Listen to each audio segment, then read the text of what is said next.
Nagtakbuhan na naman lahat ng barko ng China. US carrier strike groups na USS Nimitz at apat na guided missile destroyer ng US Navy nakabalandra sa Bajo de Masinloc. Nasa na yung barko ng China ang gustong humarang noong isang araw. Try mo ang harangang tong US Navy. Ang kaso wala na, pinauwi na yan ng China. Sabay sisi ng Chinese Foreign Ministry sa Pilipinas na ang Pilipinas daw ang nanghahamon ng gulo dahil pinapunta pa daw natin ng USS Carrier Strike Group. Hindi yan nagustuhan ni Defense Secretary Gibo.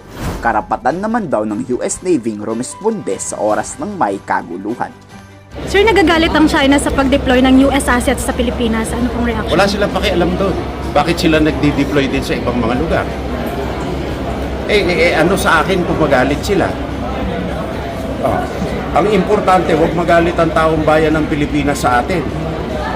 Hindi natatakot si Defense Secretary Gibo Teodoro sa China. Kahit wala pa daw ang US, lalaban tayo.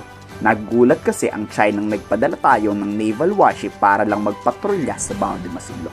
Si Secretary Gibo hindi na alarma. Dapat handa tayo kung sakaling magkasagupaan. Nag-deploy na rin ang Philippine Navy ng 2 pang warship para umalalay sa BRP Emilio Jacinto. Kaya asahan raw na magkakaroon pa ng mas maraming close encounter ang Navy ng Pilipinas laban sa Navy ng China. Hindi tayo aatras, hindi tayo urong sa hamon ng yang mga inche. Alert, and I'm not surprised. Sinasabi ko na matagal na. Pakikibaka ito. We have to expect those things to happen. We have to expect more of the same.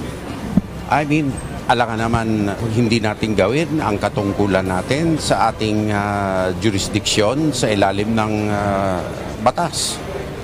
Hindi pwede yun. Hindi sila ba nagdidikta ng batas ng mundo? Hindi.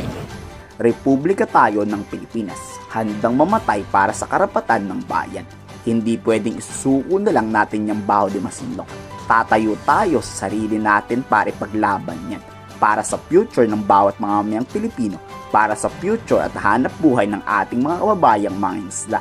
Ngayon, kung tinatawag natin ang sarili natin na republika at makasarinlan, stand up.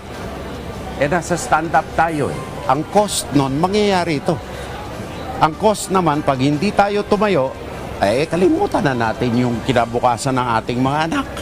Kung may top 1 niya sa kasinungalingan, napakadami na daw award ng China. Napakasinungaling kasi. Sasabihin tayo kung naghahanap ng gulo. Sino ba ang humaharang? Kayo, diba? Tapos isisi nyo pa sa Philippine Navy babanggain kayo. Pinapalabas kasi ng China na itaboy nila tayo sa Bajo de Masinloc. Diba? Malaking kasinungalingan. It is obvious which country does not adhere to the rule of law here. It is only China. Bukod tangi po sila. Valedictorian po sila sa hindi kasusunod ng rule of law. Kung may ginawang tama yung bansa na yan, lalo dapat pag-igtingin ang pagsasanay, paghahanda at paglalagay at pag-aambag ng tamang resources para sa depensa. With that strong foundation, Handa nga ang Forces of the Philippines kung magkakagulo. Kayo, handa rin ba kayo? Handa ba kayong tumulong sakaling magkagera? I-komento sa baba ang inyong salog.